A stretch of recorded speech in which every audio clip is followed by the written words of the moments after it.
Patient ന്യൂട്രോപീനിക് ആണോ? ഒരു ചെറിയ ഇൻഫെക്ഷൻ പോലും വളരെ ഡേഞ്ചർ ആണ്. നമുക്ക് നോക്കാം എന്തൊക്കെയാണ് ന്യൂട്രോപീനിയ പ്രിക്കോഷൻസ് എന്ന്. എന്താണ് ന്യൂട്രോപീനിയ എന്ന് നോക്കാം. ബോഡിയിലെ വൈറ്റ് ബ്ലഡ് സെൽസിന്റെ ഒരു ടൈപ്പാണ് ന്യൂട്രോഫിൽസ്. ഈ ന്യൂട്രോഫിൽസിന്റെ നമ്പർ ബോഡിയിൽ കുറയുന്നതാണ് ന്യൂട്രോപീനിയ. ഈ സെൽസ് നമ്മുടെ ബോഡിയിലെ ഇൻഫെക്ഷനെതിരെ ഫൈറ്റ് ചെയ്യുന്നു.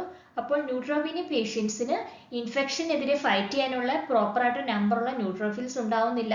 അതുമൂലം അവർക്ക് ഇൻഫെക്ഷൻ വരാനുള്ള ചാൻസ് വളരെ കൂടുതലാണ്. ന്യൂട്രോപീനിയയിൽ absolute neutrophil count less than 1500 cells per cubic millimeter ആയിരിക്കും. Neutropenia precautions. ഇവിടെ പേഷ്യന്റ് ഇൻഫെക്ഷൻ വരാനുള്ള ചാൻസ് വളരെ കൂടുതലാണ്. അപ്പോൾ നമുക്ക് എന്തൊക്കെ മെഷേഴ്സ് ഈ ഇൻഫെക്ഷൻ പ്രിവെന്റ് ചെയ്യാൻ വേണ്ടി എടുക്കാമെന്ന് നോക്കാം.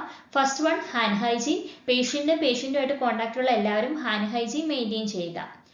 പിന്നെ പോസിബിൾ ആണെങ്കിൽ പേഷ്യന്റിനെ പ്രൈവറ്റ് റൂമിലേക്ക് മാറ്റുക. അതുപോലെ വിസിറ്റേഴ്സിനെ ലിമിറ്റ് ചെയ്യുക. ആവശ്യമെങ്കിൽ ഗ്ലൗസ്, മാസ്ക്, ഗൗൺ ധരിക്കുക. അതുപോലെ avoid crowds and sick people. ക്രൗഡ്സും സിക്ക് പീപ്പിളിനെ അവോയ്ഡ് ചെയ്യുക മാക്സിമം, കാരണം ഇൻഫെക്ഷൻ പെട്ടെന്ന് വരാൻ ചാൻസ് ഉണ്ട്. അതുപോലെ keep room clean and ventilated. Clean room ആണെങ്കിൽ മൈക്രോ ഓർഗാനിസത്തിന് ഗ്രോ കുറയാൻ ചാൻസ് ഉണ്ട്. അതുപോലെ കറക്റ്റ് ആയിട്ടുള്ള വെന്റിലേഷനും ഉണ്ടായിരിക്കണം റൂമിന്. Avoid fresh flowers, plants and standing water. Patient റൂമിൽ ഒരിക്കലും ഫ്രഷ് ഫ്ലവേഴ്സ് അല്ലെങ്കിൽ പ്ലാന്റ്സ് ഒന്നും വെക്കാൻ പാടില്ല, കാരണം അവിടെ മൈക്രോ ഓർഗാനിസത്തിന്റെ പ്രസൻസ് ഉണ്ട്. അപ്പോൾ പേഷ്യന്റിന് പെട്ടെന്ന് ഇൻഫെക്ഷൻ വരാനുള്ള ചാൻസ് ഉണ്ട്.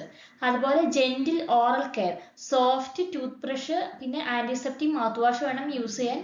അതുപോലെ avoid raw vegetables, fruits, undercooked meet.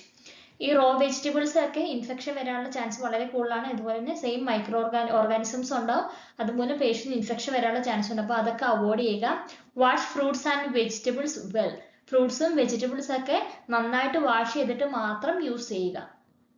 Body temperature റെഗുലറായി ചെക്ക് ചെയ്യുക. സപ്പോസ് ഫീവർ ഉണ്ടെങ്കിൽ മോർ ദാൻ 38 ഡിഗ്രി സെൽഷ്യസിനേക്കാളും കൂടുതൽ ടെമ്പറേച്ചർ ഉണ്ടെങ്കിൽ ഇമ്മീഡിയറ്റ് ആയിട്ട് ഡോക്ടറെ ഇൻഫോം ചെയ്യുക. പിന്നെ watch for redness, swelling, cough and sore throat. ഇതൊക്കെ ഇൻഫെക്ഷൻ്റെ സൈനാണ്. അത് എന്തെങ്കിലും ഉണ്ടെങ്കിൽ ഡോക്ടറെ ഇൻഫോം ചെയ്യുക.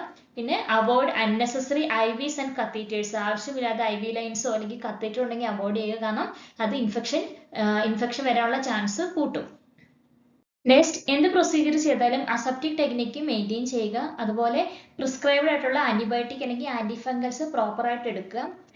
ലാസ്റ്റ് വൺ ആണ് use GCSF if ordered. GCSF എന്ന് പറഞ്ഞാൽ ഒരു മെഡിസിൻ ആണ്. ഇത് ബോൺ മാരോയിലെ ന്യൂട്രോഫിൽസിന്റെ പ്രൊഡക്ഷൻ കൂട്ടാൻ വേണ്ടി യൂസ് ചെയ്യുന്ന ഒരു മെഡിസിൻ ആണ്.